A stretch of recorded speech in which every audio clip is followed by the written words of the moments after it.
Hi, thank you so much for taking the time to sit down with me. So, I read that you record all of the instrumental parts and everything yourself. Do you have a favorite instrument to play out of all the ones you can? Um, no, not really. I mean, guitar I've played for the longest. Hmm. Now I'm kind of getting bored with it. So anytime I can do piano or keyboard parts, I'm Hmm. really enjoying that since I'm not really familiar with those instruments, so Yeah. it's more adventurous. Yeah, I think it can get a bit stagnant playing the same instrument for so long. It's fun to have a new challenge. Like I started getting violin lessons last year, and it was so nice to actually be bad at playing something. It was really Mhm. I know refreshing, what so you I can mean. totally understand that. No, that's cool. Can I say violin is brutal? No. It's I mean, I tried really playing hard. the old once, and it just feels like the instrument is built to be like the least accessible and like a Uh-huh. real pain. Like every But I think small move that you make, like it's so difficult. Like I still sound really bad now, and I've been at it for nearly 2 years now, and I'm still really bad. but I mean that also might be a fun challenge, no? Yeah, absolutely. I think it's something different. Mhm. Did you find that you had like a big self-adjustment period when you moved from self-producing everything as well to working with Martin Rock? For sure it was an adjustment, but a really nice adjustment. I mostly just enjoy having a second perspective on everything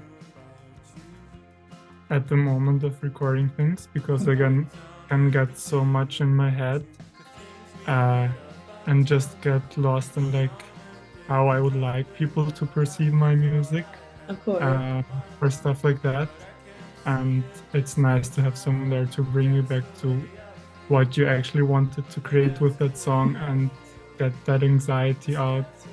Yeah, I think I tend to work very much in like specific genres and aesthetics, and Mhm. Martin is a very adventurous, open mind person sonically. Hmm.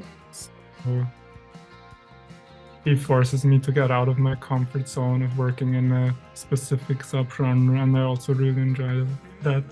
If you could collaborate with any artist alive or dead, who would you choose and why? Hmm. Tough question. That's one of those questions where I could have thought about it for an hour before the interview. Recently, I've been really enjoying the work of Daniel Lenoir, that Mhm. producer. Okay. Daniel, you know him? I don't know. Uh, he produced, for example, um, some of those Bob Dylan comeback albums like Time Out of Mind, and Okay. also a really, really, really good album, Wrecking Ball by Emmylou Harris, Okay. Uh-huh. which like she made it in the 90s and it was like mostly covers, but it has such a specific mood. Hmm. And I guess I would love to work with a producer who has a really specific mood-based technique or something like that.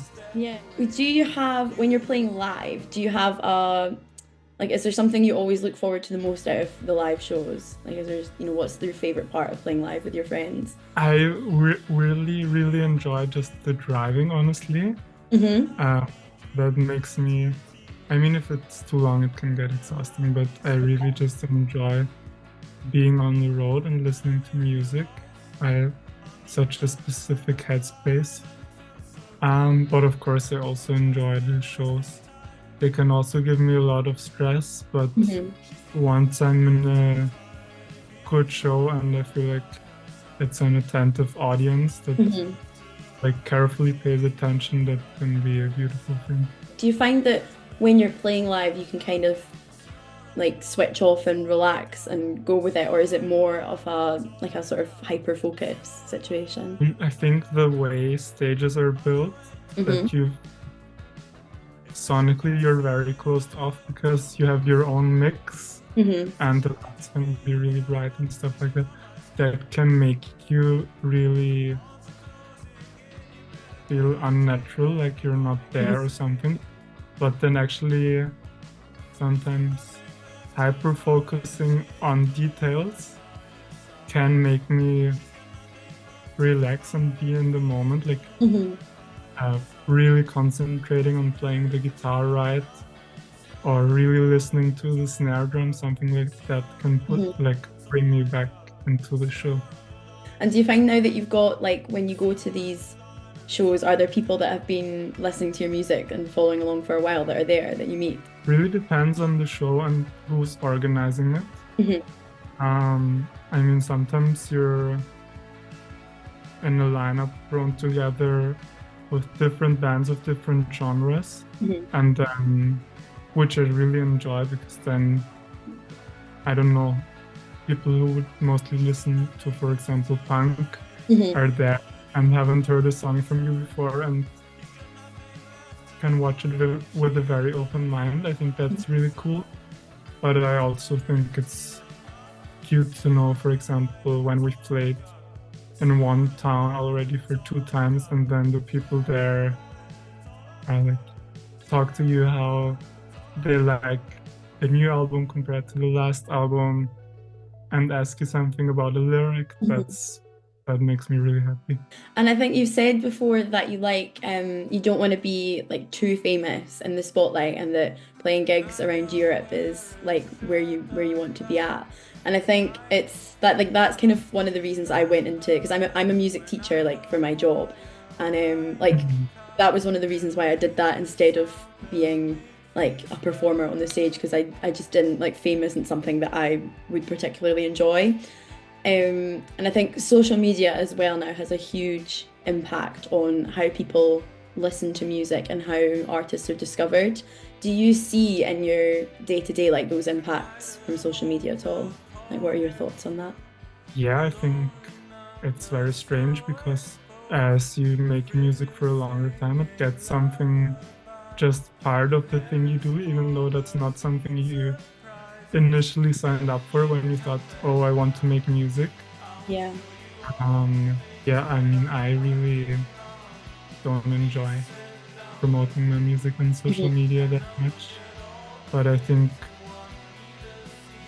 for me, the realization that I don't really, that doesn't, that's not a necessity for me, that I want to be really famous, Mhm. made it more comfortable to just post a flyer with the shows instead of making, I don't know, yeah, just posting too much private content every week. Mhm. I feel like it's good to make just as much as you're comfortable with. But I mean, for people who really want to be a musician big time, I Mhm. guess that can turn into quite a big problem if they don't want to be also a media figure. I know because like so many like I've discovered so many artists on social media and it is obviously really good for that, but it's so like as you say, like putting up flyers and things for gigs, like people it I don't know, I just find it a bit frustrating because like you kind of get forced into the social media side of it, whether you really like it or not. And like flyers on the street, like people are they could be looking at your Instagram on their phone, but they're not seeing the flyers as they're walking down the street because they're on their phone. Like I don't know, I think the whole thing is it's like a really it's just interesting to hear people's opinions on like how they find that in their day to day. I find it really fascinating how much it's changed the industry and how we listen to music and things. Do you think it's changed the way that you listen to music? Because I know that like albums, people don't listen to albums now as much as they used to with like streaming sites and everything. They choose like a couple of singles and stick with that. Are you guilty of that? Because I know I am sometimes as well. Like, do you think it's changed how you listen to music? I mean, it's hard to say because from the age from where I've been really into music, it has always been the streaming era. Yeah. When I was a kid, I used to have just an iPod and like downloading songs and buying songs. But ever since being a music fan, Spotify has always been there. For me, quite an interesting thing has been recently that I've switched to streaming on Tidal. And there the profile looks much less like a social media platform.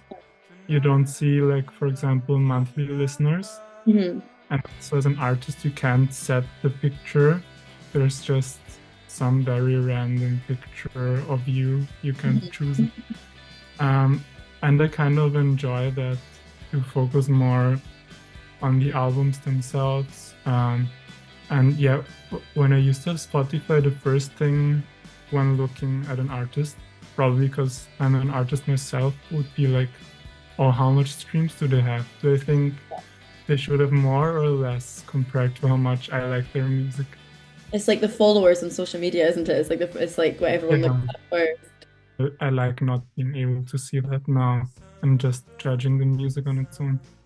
Have you ever felt pressured to make your music like more mainstream, or have you always felt free to kind of do your own thing? Mostly I felt free to do my own thing because our label is quite relaxed Hmm. with that. They have quite big bands that make them their money, and with the like, they always ask you at the first meeting with them, and if you don't have in mind to get really big, that's okay for them. Hmm. Um, I mean, now with the UK tour that we're planning, we've been thinking about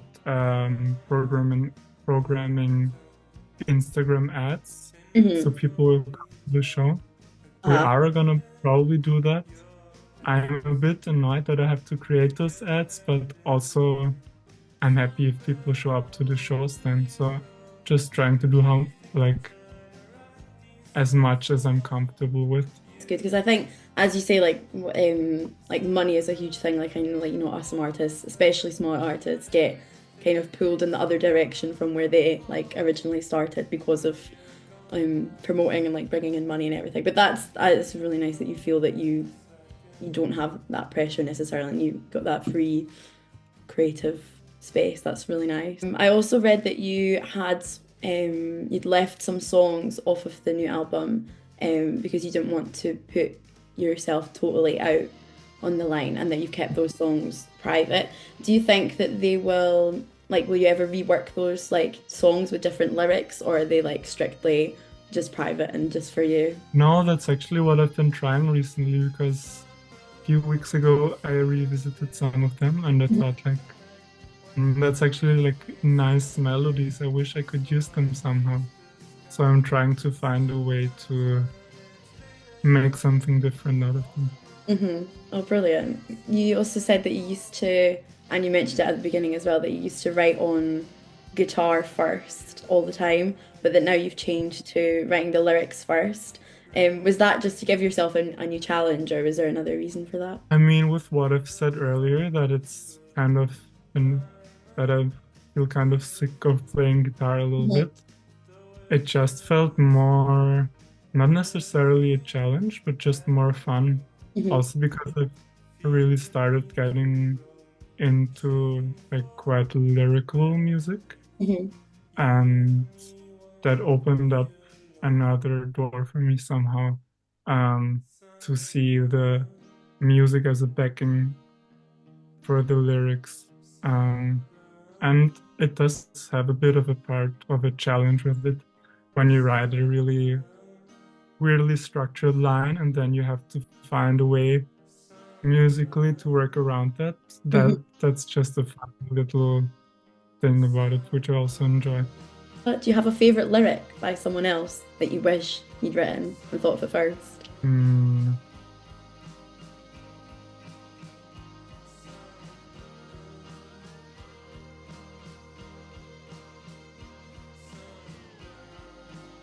Another tricky question. I should have sent you these ones in advance.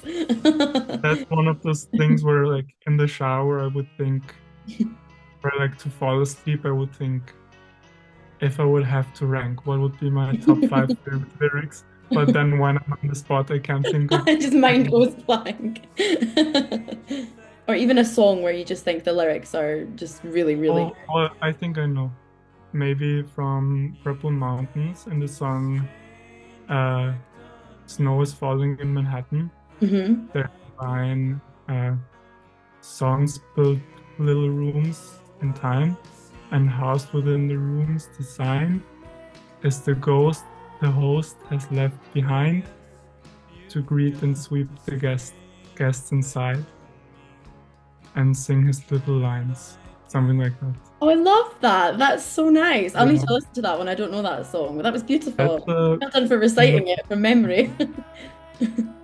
the last line wasn't quite right, but I think yes, it's an amazing song because for most of the song, it's just very descriptive about a very I don't know, isolated, cozy, snowy night. Mhm. And then out of nowhere, very close to the end, there comes the this part which sort of reveals the whole, like gives the whole song another meaning. Yeah, it's a Mhm. beautiful song. I love songs where it just takes you, the lyrics just you can like imagine everything so vividly in your head. Like that's I really like Adrienne Lenker for that. Like I just think her lyrics, like every one of her songs, I Yeah. can see it all like so clearly like a movie in my head. I love songs like that. And I think your music all has it's really good. Your music has a very like I feel like every song has a very distinct mood and atmosphere in themselves. Is that something that comes naturally, like in the process, or do you set out at the beginning with a specific mood in mind? No, I mean, actually, I would love to make an album in the future that feels more consistently in one mood. Hmm. For me, all the songs somehow get an own mood by the time and place of how they're created. Hmm. Um, a lot of the times I write late at night while watching a movie. Um, and then the mood of the song is quite inspired by that. But I never have it in mind initially. Uh-huh. The mood become like reveals itself somehow. Like it usually starts with one line and then I'll see what fits. Magic and the Fantastical seems to have quite a role in some of your music. And I know like artists like Buffy Sainte-Marie, like that had a huge influence on the music that she made as well. And I really liked what you said about this strange effect, as you said in an interview that it sounded like a spell being cast, and I thought that's actually so true. It just as soon as you hear it, it does sound exactly like that. Is there like a reason for this influence in your music, or did it just kind of happen? Just a second, who's Buffy Summary? I don't even know. She's a French artist. She's not really big. I think she was big in the 70s. And she's only got one or two albums, I think. But her music, she's got one song that's amazing. It's called "God is Alive and Magic is Afoot," and it's like very like mystical and magical. It's really good. God is alive and And what's the magic title? is afoot. Okay. I'll listen to it. It's really good. I think you'd like it. Sorry, but we were saying I just said, is there a like a reason like did is that like a big inspiration for you, or did that just kind of manifest itself naturally when you're writing? no, I don't think I really know the reason, and nice that I don't know the reason. I think maybe to make, or I think with all the artists I like, there's some mystery in themselves, which they never resolve themselves. Mhm. And I think that can be a very, like, a good driving factor for doing the stuff you make. I don't really know why I like fancy, magical type of writing, Mhm. and I'm fine with not knowing it. I think that makes it more magical. I think that suits it perfectly that you don't know actually. That's really nice. I think what would be your like dream job if you weren't doing this? I mean, I would really like to work in a movie theater. Hmm. I used to do that as a summer job. And yeah, I think I just would love to have a job that involves art, Hmm. but sort of approaches it from a distance, like projecting movies or programming at a movie theater. Yeah. Actually, while you said it, I was thinking it makes kind of sense to be a music teacher and thought about that. But Yeah, maybe, I think sometimes it can take the fun out of the music sometimes. yeah, I think that I can imagine. I actually used to think about if I want to be a music teacher, but I also, yeah, how is it? Does it take the fun out of it? I mean, it depends. It depends what kids you're teaching. Like a lot of my classes, like I really enjoy teaching them and they really enjoy learning about it. But teenagers are teenagers and it's not always sunshine and roses. But it is like I love my job and I'll be doing it for a long time. I would like to do this full time in an ideal world, but obviously it's incredibly difficult to get a foot in the door in the industry. But yeah, I'm happy where I am just now, but maybe not forever, but for just now. Okay. Is there something in 2025 that you are the most looking forward to? Playing a lot of shows. I mean, especially going on tour next month. Yeah, that'll be really exciting. It feels a bit intimidating just being in a car for 2 weeks with different personalities and how that is gonna go. But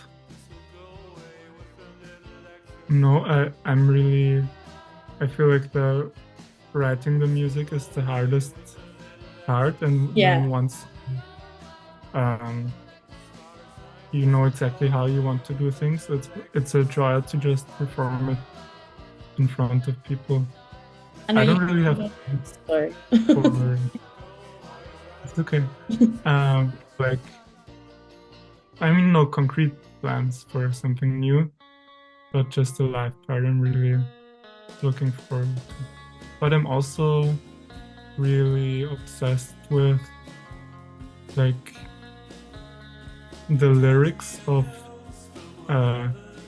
doo-wop music and like how to write I'm actually really interested in writing really understandable songs now with a clear meaning, but still have it feel interesting. So maybe I've been thinking of making some sort of with an alter ego, like cover album. That would be cool, like the Stardust. Something like that, but that's just a very vague idea. Yeah, no, that sounds really cool. Yeah, you must be really looking forward to the UK tour. That'll be so fun. I'll be at the London show. I'll see you there. Nice. Cool. I'm looking forward to it as well. And how many stops have you got on the tour? As a whole, we have 11 stops. Oh, brilliant! And 6 of them are in the UK. Amazing. Well, best of luck with that because, as you say, it must be a little bit intimidating. Yes, but we'll manage. Yeah, of course, it'll be amazing. I think it's such a cool experience to have, especially in the summer months and everything. It'll be really nice. Amazing. Thank you so much. I really, really appreciate it. You're actually my first interview, so it's been a pleasure. Thank you so much. Thank you. I had a great time. Lovely to meet you. Thanks for the chat. Thank you.